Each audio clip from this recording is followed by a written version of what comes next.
ამერიკის შეერთებული შტატების არჩეული პრეზიდენტი დონალდ ტრამპი არ გამორიცხავს სამხედრო ძალის გამოყენებას პანამის არხსა და გრენლანდიაზე კონტროლის მოსაპოვებლად. ამის შესახებ მან მარ-ა-ლაგოში ჟურნალისტებთან შეხვედრისას ისაუბრა. მისივე თქმით, ეს საჭიროა ეროვნული უსაფრთხოებისა და ეკონომიკური მიზნებისთვის.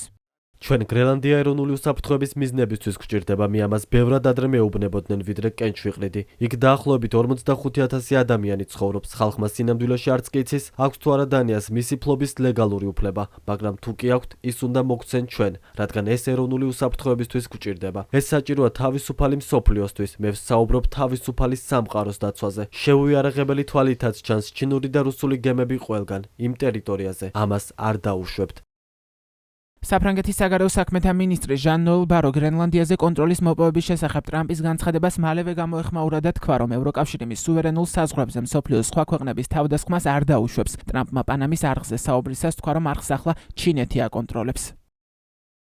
პანამა და გრენლანდია ეკონომიკური უსაფრთხოებისთვის გვჭირდება. პანამის არხი აშენდა სამხედრო მიზნებისთვის. პანამის არხი ჩვენი ქვეყნისთვის სასიცოცხლოდ მნიშვნელოვანია. მას ახლა ჩინეთი აკონტროლებს. პანამის არხი ჩვენ გადავეცით პანამას და არა ჩინეთს და მათ მიიტაცეს ის. მათ გამოიყენეს ეს საჩუქარი ბოროტად. ძალიან კარგი იქნება მექსიკური ყურის სახელის ცვლილებაც. მას უნდა დაერქვას ამერიკის ყურე.